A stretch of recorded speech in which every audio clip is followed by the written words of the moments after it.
sifat qiyamuhu ta'ala binafsihi, sifat qiyamuhu ta'ala binafsihi. Jadi kita ulang sikit lagi, sekali lagi bagi ingat. Ulang banyak kali lebih baguslah. Lagi kita kejap ingat betul.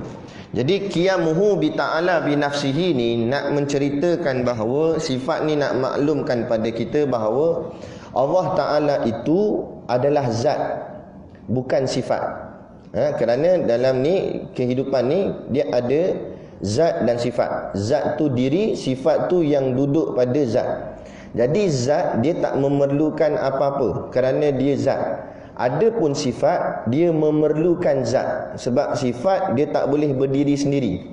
Zat dia boleh berdiri sendiri, tapi sifat dia tak boleh berdiri sendiri. Sifat dia mesti berdiri atas zat. Jadi itu takrifan sifat. Jadi kita faham sifat berdiri atas zat, sifat tak boleh berdiri dengan sendiri. Adapun zat berdiri dengan sendiri. Okey, yang tu bagi clear dulu. Yang kedua, makna qiyamuhu ta'ala binafsihi ni juga ialah Allah tak memerlukan fa'il. Fa'il ni maksudnya si pembuat. Allah tak perlukan siapa-siapa untuk buat dia, untuk jadikan dia. Jadi Allah tak perlukan fa'il, tak perlukan si pembuat. Okey, baik. Jadi perkataan tak perlu ni pakai bahasa lama ataupun bahasa kitab itu dengan menggunakan perkataan terkaya. Jadi maksud Allah terkaya. Maksud Allah terkaya artinya Allah tak memerlukan apa-apa. Itu maksud dia. Okey. Kemudian baru bila faham yang tu baru kita baca apa yang Syekh Suhaimi kata. Maka kata Syekh Suhaimi rahimahullahu ta'ala, adalah segala yang maujudat. Maksud maujudat ialah semua benda yang wujud, semua benda yang ada.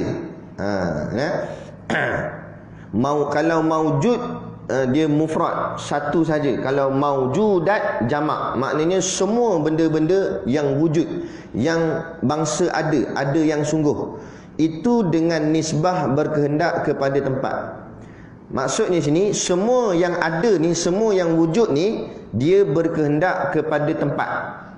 Semua yang wujud berkehendak kepada tempat. Tempat apa? Tempat dia nak berdiri.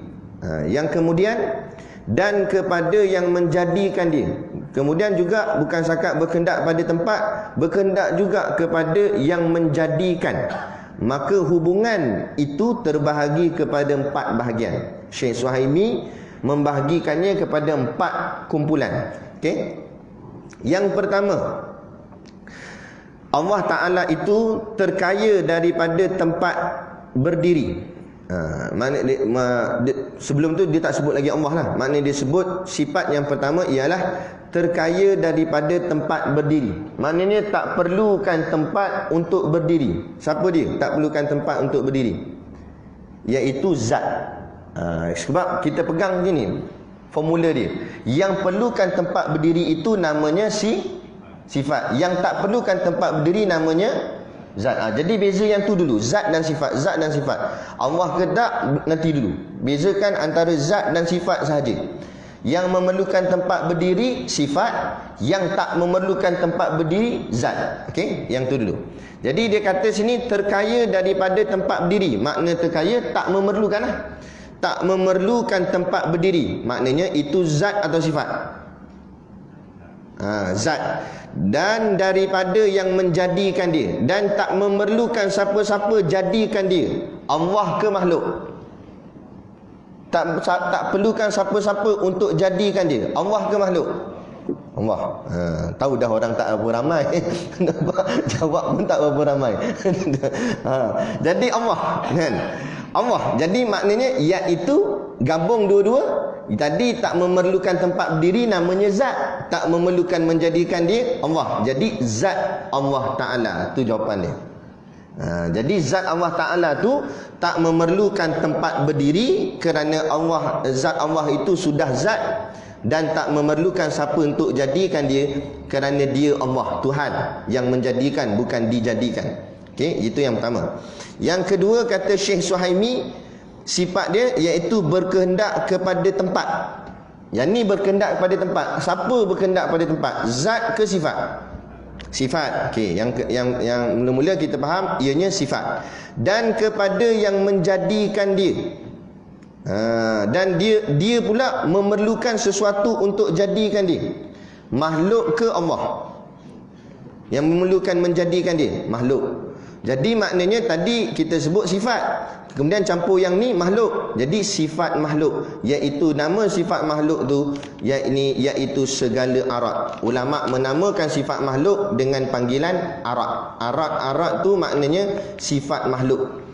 Arat tu maknanya mendatang. Sifat makhluk ni mendatang. Kan?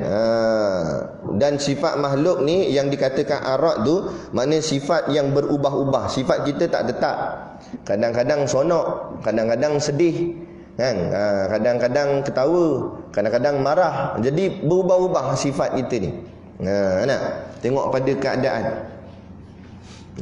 Masa nak pergi masjid sonok, sampai-sampai pagar kena kunci. Sedih. Nampak? Lepas tu marah. Jadi berubah-ubah sifat. Jadi berubah-ubah. Jadi maksud macam itulah sifat kita tu. Yang ketiga, terkaya daripada zat. Makna kata terkaya tak memerlukan zat. Siapa tak memerlukan zat? Zat lah. Zat tak perlukan zat. Dia formula dia gitu je. Point dia. Yang tak perlukan zat, zat. Sebab zat tu dah zat. Apa dia nak zat lagi? Yang perlukan zat, sifat. Yang tu je kunci dia. Jangan pening-pening. Terkaya daripada zat maksudnya tak memerlukan zat. Siapa tak memerlukan zat? Iaitu zat lah. Dan tempat berdiri, tak memerlukan tempat berdiri. Zat lah. Zat tak perlukan tempat berdiri. Sebab yang memerlukan tempat berdiri namanya sifat. Tetapi dia kata berkehendak kepada yang menjadikan dia. Tapi dia berkehendak pada untuk menjadikan dia. Siapa yang berkehendak untuk menjadikan dia? Allah ke makhluk? Makhluk. Jadi maksudnya sini zat makhluk. Zat makhluk itu namanya jirim. Dipanggil bahasa dia panggil jirim. Tapi untuk faham dia, jirim tu ya zat makhluk diri kita. Diri kita ni panggil jirim. Dan jirim ni salah satu dia punya ciri-ciri dia, jirim ini mengambil ruang. Dia punya ciri-ciri dia mengambil ruang. Masuk mengambil ruang tadilah. Kuota dia 23. Sampai 23 tak boleh masuk dah. Sebab dah mengambil ruang. Masuk tak kena tenang dia. Sebab dia mengambil ruang. Apa-apa pun semua jenis makhluk ni mengambil ruang. Sama ada makhluk nyata atau makhluk gaib. Roh kita pun mengambil ruang juga. Jin mengambil ruang juga, walaupun dia masuk dalam kategori makhluk gaib. Syurga neraka tu tetap ada dinding, ada had. Walaupun kita sebut syurga neraka Allah luas, berapa ramai nak masuk boleh masuk, betul. Memang berapa ramai nak masuk boleh masuk, tetapi masih lagi ada dia punya had dia, sempadan tu ada. Dia bukan terbuka aja itu, dia ada, tetap ada sempadan. Sempadan itulah panggil ruang. Jadi semua makhluk mengambil ruang. Tak kiralah makhluk apa pun. Yang tak mengambil ruang ni semata-mata zat Allah. Jadi apa tujuan kita nak faham ambil ruang tak ambil ruang ni? Zat Allah tak mengambil ruang. Kenapa zat Allah tak mengambil ruang? Sebab zat Allah yang mencipta ruang. Ruang tu makhluk. Allah yang cipta ruang. Jadi Allah tak memerlukan ruang. Jadi bila ditanya soalan, Allah ni duduk dalam alam ke luar alam? Duduk dalam alam pun ruang, luar alam pun ruang. Jadi Allah tak ada kait dengan dalam atau luar daripada alam. Dalam pun dalam alam pun tidak, luar alam pun tidak. Betul mana? Wallahu a'lam. Boleh jelas kan? Supaya kita tahqiq betul-betul, kenal betul-betul ma'rifatullah, kenal Allah yang sebenar-benar kenal. Okay. Kemudian yang keempat, terkaya daripada yang menjadikan dia. Terkaya maknanya tak memerlukan siapa-siapa untuk jadikan dia. Siapa dia? Ya, Allah ke makhluk tak memerlukan siapa-siapa jadikan dia? Allah. Dan berdiri ia pada zat. Tapi dia perlukan zat. Dia mesti berdiri atas zat, iaitu yang kena berdiri atas zat ni apa dia? sifat. Jadi maknanya yang keempat ialah sifat Allah Ta'ala. Jadi inilah kesimpulan yang Syekh Suhaimi susunkan untuk kita. Jadi yang memerlukan zat itu dinamakan sifat. Dan kalau dia perlu dijadikan, maknanya makhluk, jadi sifat makhluk. Dia memerlukan zat, maknanya sifat. Tetapi dia tidak memerlukan siapa-siapa untuk jadikan dia, itu maknanya sifat Allah. Yang seterusnya lagi, yang ketiga, dia tidak memerlukan zat kerana dia zat, tetapi dia memerlukan untuk menjadikan dirinya, iaitu zat makhluk atau namanya jirim. Dan dia ni zat yang keempat. Dia tak memerlukan zat, tetap dalam masa yang sama dia juga tak memerlukan siapa-siapa untuk jadikan dia. Itu namanya zat Allah. Boleh beza dah. Jadi Allah, zat Allah, sifat Allah. Kalau makhluk, arad sifat makhluk, dan zat makhluk dipanggil jirim. Jadi makhluk ni jirim dan arad. Kalau Allah zat dan sifat. Boleh beza dah. Clear habis sifat qiyamuhu ta'ala binafsihi. Habis dah lah. Tapi tak boleh balik pagar kunci. Sambung lagi lah ya. Sambung sikit lagi. Yang keenam, Al-Wahdaniyah. Sifat seterusnya, Al-Wahdaniyah. Arti Wahdaniyah itu artinya esa. Ambil perkataan wahdaniyah ni, asal perkataan dia wahidun. Wahidun maknanya satu. Tapi ulama tak meletakkan perkataan satu. Bacalah mana-mana kitab lama, dia tak tulis satu, tapi dia tulis esa. Kerana khawatir, kata ulama, khawatir kalau mengatakan Tuhan itu satu, takut disalah ertikan makna satu tu. Sebab satu tu boleh dibahagi dua. Betul? Satu bila kita bagi dua jadi berapa? Setengah, 0.5, ataupun 1/2. Jadi takut-takut kita duk faham Tuhan yang satu tu, maknanya Tuhan tu boleh dibahagi dua. Setengah Tuhan lagi, setengah Tuhan lagi. Jadi tak boleh. Kalau berpegang atau faham macam ni, rosak akidah, boleh jatuh kafir. Jadi yang paling, perkataan yang paling sesuai lah, yang ulama rasa paling sesuai, iaitu perkataan esa. Sebab tu mana-mana kitab lama, tok guru atau tok syekh, dia akan tulis karang kitab, dia tulis Allah esa. Dia tak kata Allah satu. Tapi untuk majaz, pinjam-pinjam cakap supaya kita mudah faham dalam mengaji. Bila ditanya esa tu apa, kita jawab esa tu satulah. Jangan kita kerah sangat tak nak sebut satu. Lah kali orang tanya esa tu benda Ustaz, esa tu esa, tak tahu dah esa tu tak esa. Siang kawan tu sampai bila dia nak faham? Jadi tak apa, cakap je lah esa tu satulah. Cuma kenapa tak sebut satu? Kerana khawatir yang kita sebut tadi tu. Itu saja. Tapi pemahamannya nak mengatakan Tuhan tu satu. Jadi nak lebih jelas, kita kata begini, Tuhan itu satu yang tak boleh dibahagi-bahagikan. Lagi tahqiq kan? Itu maksud dia. Bukan satu yang boleh dibahagi-bagi, tapi satu yang tak boleh dibagi-bagikan. Tak boleh di sini bukan maksud tak ada power, tapi tak layak untuk dibagi-bagikan. Gitu.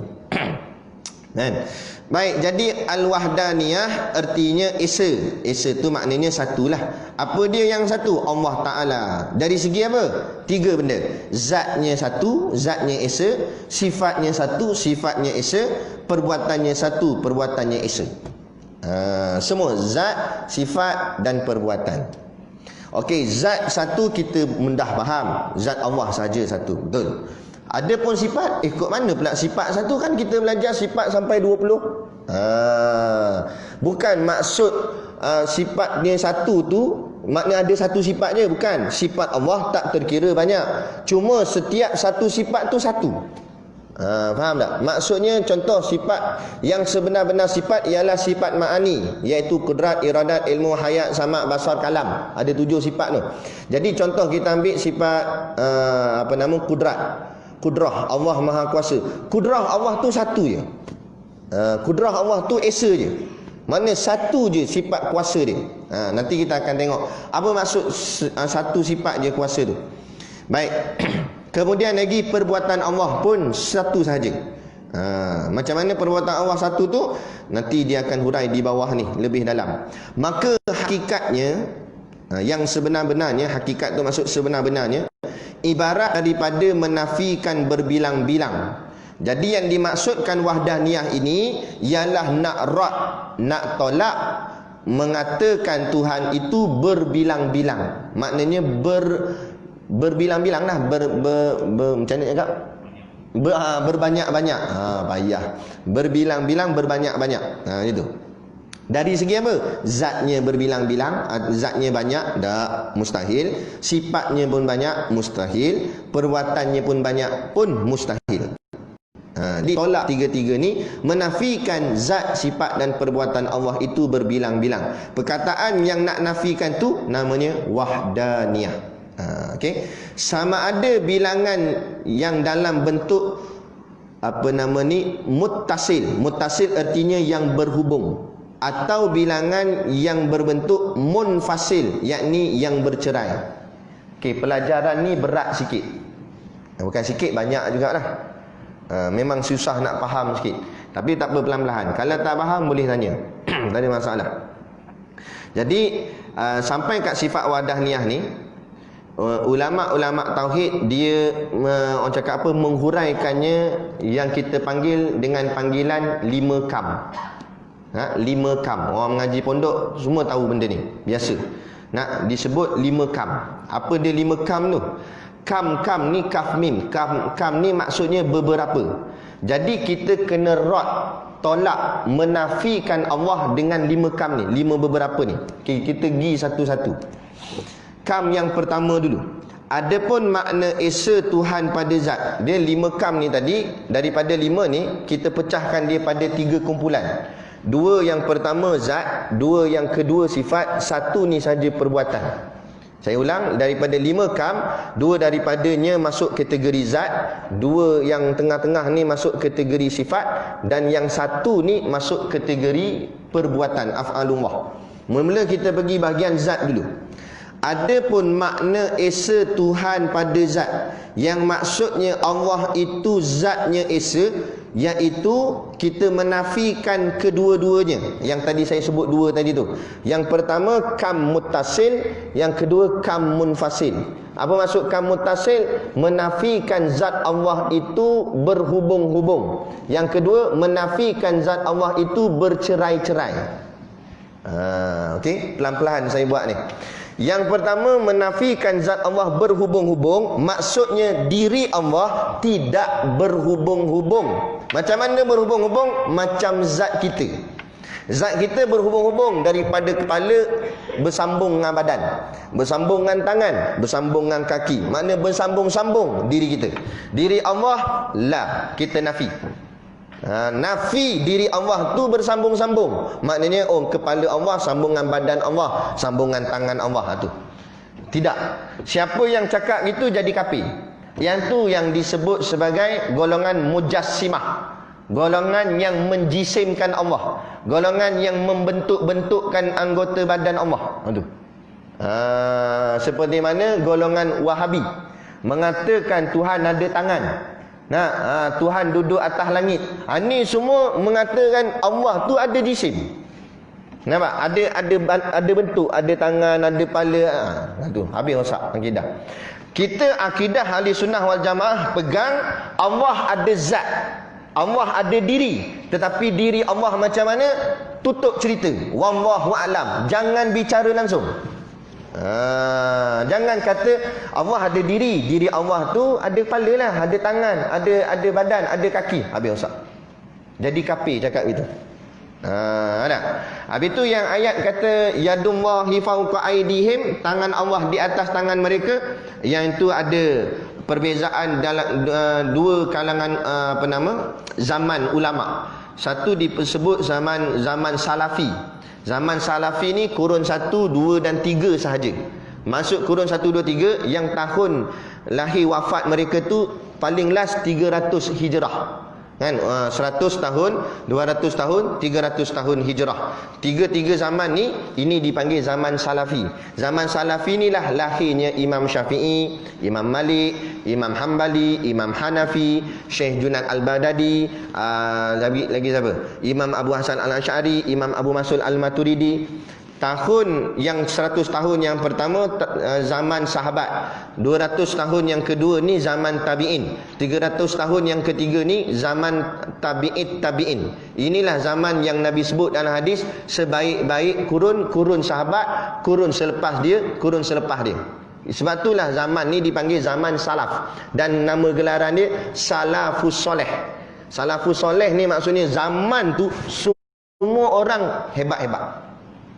Lepas tu tak beliklah Imam Syafi'i boleh hafal macam-macam hadis apalah semua. Sebab zaman tu memang zaman ilmu, zaman orang semua alim-alim. Tak payah kata Imam Syafi'i, tu Imam surau je, alim 4 mazhab zaman tu.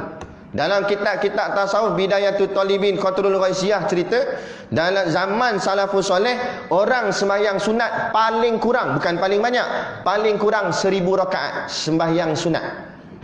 Zaman tu zaman hebat sungguh, zaman wali-wali semua. Kan? Memang dahsyat-dahsyat amalan dia. Dalam kitab kalau tak silap Bidayatul Talibin diceritakan bahawa Syekh Junaid Al-Baghdadi. Syekh Junaid Al-Baghdadi ni seorang businessman. Dia jual barang-barang kaca macam cawan macam ni, cawan kaca. Dia jual barang-barang kaca. Sebelum dia ada kedai. Sebelum dia buka kedai dia akan semayang sunat 400 rakaat baru buka kedai. Kalau kita kat 400 rakaat bila nak buka? Maghrib pun nak buka. Nampak lambatnya. Nampak? Kemudian ada orang buat persoalan. Dia kata, betul ke ustaz, sampai 1000 rakaat semayang sunat, 400 semayang 400 rakaat, dan ke nak buat semua tu habis, nak makan bila? Nak minum bila? Kan? Zaman tu nak soal dan tak dan, masa ni bawah genggaman siapa? Genggaman Allah. Allah panjangkan masa untuk mereka dan buat semua benda. Walaupun dia pun semayang sunat banyak-banyak gitu, sempat lagi makan, sempat lagi minum, sempat lagi buat kerja-kerja dunia. Kita zaman hari ni buat ni tak sempat, buat ni tak sempat, sebab Allah dah tarik nikmat masa. Masa tu tetap 24 jam juga, tapi nikmat dia tu sudah ditarik Allah. Sebab tu kita hari ni rasa cepat. Kita terasa cepat, melainkan yang terasa lambat kuliah. Dia tengok jam bila nak habis kuliah ni, lambat dah pula. Maknanya begitu. Sebab apa? Sebab Allah dah tarik nikmat kita. Kenapa Allah tarik nikmat? Sebab zaman dulu-dulu orang hargai masa. Zaman sekarang orang tak hargai masa. Bila orang dah tak hargai masa, Allah ambil lah masa tu. Dah kita tak hargai, Allah ambil lah balik. Sama juga macam hari ni. Bila hari ni orang tak hargai ulama', Allah ambil ulama'. Tengok seorang-seorang pergi meninggalkan kita. Yang terbaru dapat maklumat Syekh Ahmad Fahmi Zamzam, yang pengarang kitab 40 hadis peristiwa akhir zaman tu, baru-baru ni sakit-sakit mau masuk hospital. Katanya dah keluar dah. Tapi nak ceritanya dah mula dah ulama' sakit, ulama' ada yang meninggal dan sebagainya. Allah ambil. Sebab apa? Sebab masyarakat tak pedulikan dah ulama', tapi masyarakat pedulikan golongan artis. Ni yang kita marah sangat ni. Ustaz Mutasnik tulis kat dalam Facebook dia. Dalam orang duk kelang kabut nak lawan apa coronavirus ni, dengan masjid diterhadkan tak boleh ramai. Kuliah pun kita terhad, kena PKPB apa semua. Duk sibuk kalut ni anugerah bintang popular dalam TV ni. Apa kejadahnya ni? Ni mengarut masalah ni. Lepas tu kita minta pihak berkuasa, pihak kerajaan, tolonglah ambil tindakan. Benda-benda macam ni patut dihentikan, sebab ni barang-barang maksiat lagi mendatangkan kemurkaan Allah. Dan lebih sedih lagi, mengecikkan hati kami, orang-orang masjid, orang surau. Kami tak boleh nak buat ibadat, yang tu boleh pula joget-joget. Ni apa benda cerita? Ni kan tak jadi baca kitab. Mak geram tu. Kan? Terkejut kat tadi sampai kita dah terlambat tengok. Mangga. Mak aku tak boleh masuk. Nasib baik boleh masuk. Baik. Jadi maknanya gitu. Maknanya kam mutasil, maknanya zat Allah tidak berhubung-hubung. Taklah cantum-cantum macam zat kita. Zat kita ya bercantum-cantum. Jadi jangan menjisimkan Allah. Hati-hati kalau nak ikut mengaji, carilah guru yang diyakini betul lah. Lepas tu saya nasihatkan ahli jatan kuasa masjid nak jemput mana-mana ustaz, nak tanya-tanyalah ustaz-ustaz lain juga sama. Ataupun tanya tok-tok guru pondok. Ustaz ni boleh panggil ustaz? Macam mana fikrah dia? Hati-hati. Sebab yang pakai kopiah atas kepala ni ramai. Yang boleh baca hadis ramai, baca ayat Quran pun ramai, tapi fikrah, pemikiran dia berbeza-beza. Nah, ada fikrah Wahabi, situ bahaya tu. Nanti kita dah penat-penat ajar sifat 20 begini, datang dia kita jemput, habis dia merosakkan. Nah, sebab ada golongan Wahabi yang ekstrim, dia kata sifat 20 ni, ilmu zaman pakai cawat dia kata. Mana ilmu dah lapuk, tak payah pakai dah. Dahsyat. Dia dalam bidang ilmu ni, dalam bidang agama, kalau bidang dunia lain, dalam bidang dunia yang lagi hebat, yang lagi belakang, yang lagi ke depan. Maknanya lagi update, lagi terkini, itu paling hebat. Macam telefon. Telefon zaman sekarang dan telefon zaman dulu, canggih telefon zaman sekarang. Itu bahagian dunia. Dunia ni dia memandang ke hadapan. Adapun bahagian ilmu agama, yang lagi hebat, yang lagi belakang, bukan lagi depan. Siapa yang ilmunya lagi dekat dengan Rasulullah, tu lagi hebat. Itu lebih lagi betul. Sebab itulah ulama' bila dia nak ambil pendapat, sebab tu pentingnya memahami tahun-tahun kewafatan seseorang ulama'. Jadi contoh Imam Syafi'i tahun kewafatannya berapa? 204 Hijrah. Yang ni berapa? Yang ni katalah ni 207. Yang ni 215. Jadi ada 3 pendapat. Maka ulama ambil yang paling awal dulu meninggal dunia. Pendapat dia lebih diambil. Kenapa? Kerana dia punya kiraan tahun lebih dekat dengan Rasulullah. Dia macam tu. Lagi belakang, lagi pendapat tu lagi betul. Sama juga antara kitab moden dengan kitab lama, maka mana lebih patut kita kena ikut dan lebih betul? Kitab lama. Bukan kita membelakangkan kitab moden ni, dah kan? Tapi maknanya yang lama tu lebih pure. Sebab itulah bahagian akhirat dikira macam tu. Bukan macam dunia. Dunia yang terkini lagi hebat. Dan sebab tu kita pujilah pada golongan-golongan yang sekarang ni, dia cuba orang cakap apa, menafah pula, membuatkan yang baru kitab lama ni supaya orang sekarang mudah. Jadi kitab-kitab kita macam ni ada orang buat dalam bentuk tulisan Rumi, ada dia susun balik, dia tak ubah, cuma dia susun balik je supaya mudah kita nak mengaji. Tapi ilmunya tetap ilmu lama. Itu tak ada masalah, baguslah tu. Betul lah tu. Macam ubi kentang lah. Zaman nenek moyang kita makan dah ubi kentang tu. Zaman sekarang makan tak ubi kentang, tapi nama dia hebat sikit, French fries. Tapi benda sama, ubi kentang tak kan? Cuma dimodern kan. Kan? Gitu. Baik. Jadi yang pertama kita pegang kam muttasil pada zat. Maknanya Allah, diri Allah tidak muttasil. Muttasil maknanya berhubung-hubung.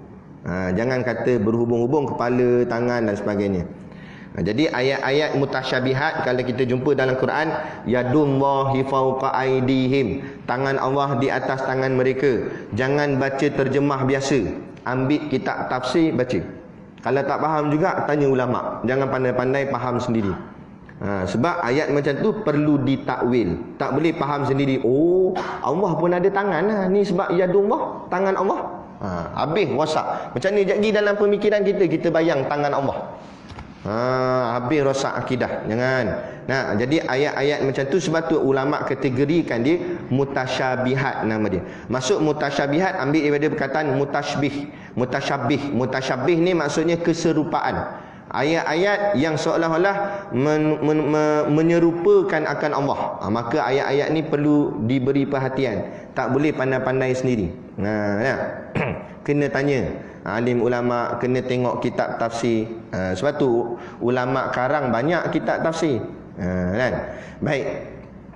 Dan contoh lagi dia kata mutasil pada zat, menafikan bilangan yang berhubung pada zat. Seperti tiada zat Tuhan bersusun-susun. Yang dimaksudkan tu zat Allah tidak bersusun-susun. Zat kita ia bersusun-susun. Mata duduk sini, telinga duduk sini, mana disusun-susun lah di organ-organ ataupun anggota badan kita. Allah tak begitu. Zat Allah tidak bersusun-susun macam tu. Maksud dia daripada darah. Contoh, kita bersusun, diri kita ni bersusun dengan darah, daging, tulang, urat. Adapun Allah tak begitu. Allah tidak bersusun dengan darah, daging, tulang, urat tak ada. Dan menafikan yang kedua, yang pertama selesai dah, boleh faham setakat ni yang pertama kam muttasil.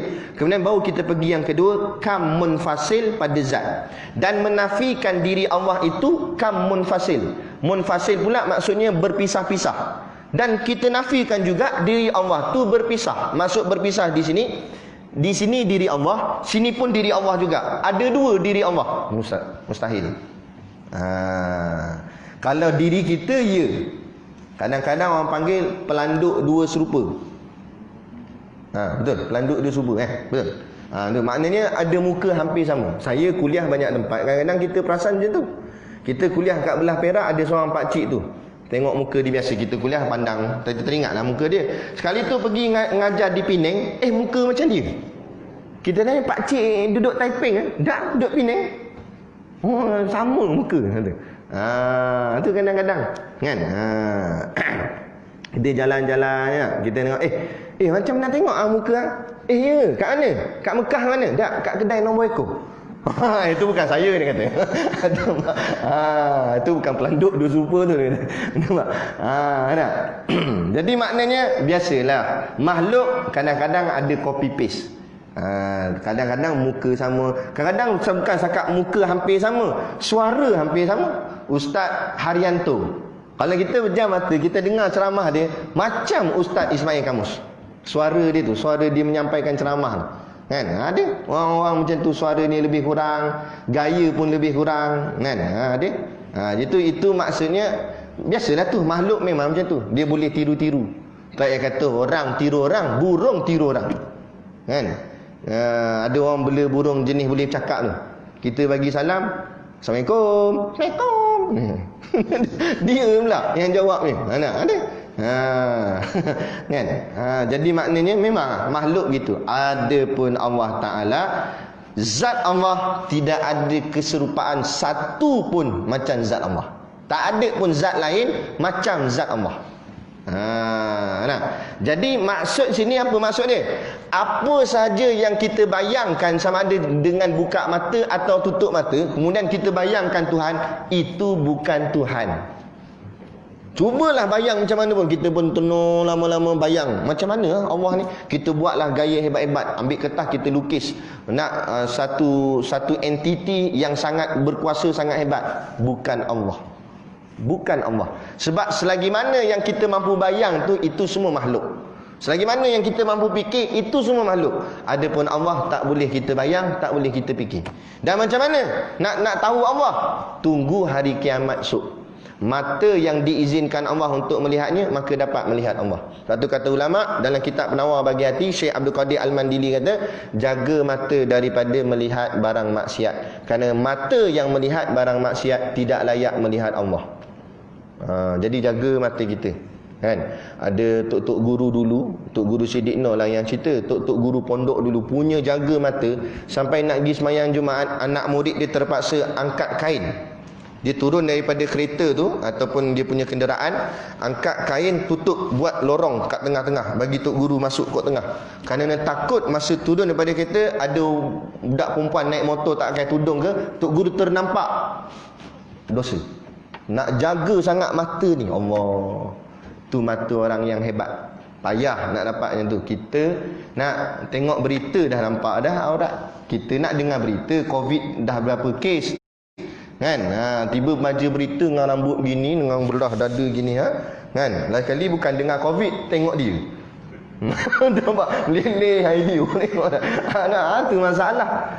TV pun masalah juga kan. Macam-macam hal. Ni zaman kita, sebab tu Nabi kata zaman kita zaman fitnah, zaman yang susah. Baik macam mana pun kita tetap ada dosa. Warak macam mana, alim macam mana kita pun tetap ada dosa. Tak dosa macam mana, duduk dalam masjid tak apa, keluar selangkah kaki daripada masjid ni saja ada dah dosa kat luar tu kan. Macam-macam hal, macam-macam orang, perempuan amoy pakai skirt pendek apa semua kan. Lepas tu dipegang hadis mana tak tahu, tak kelip tak apa Ustaz.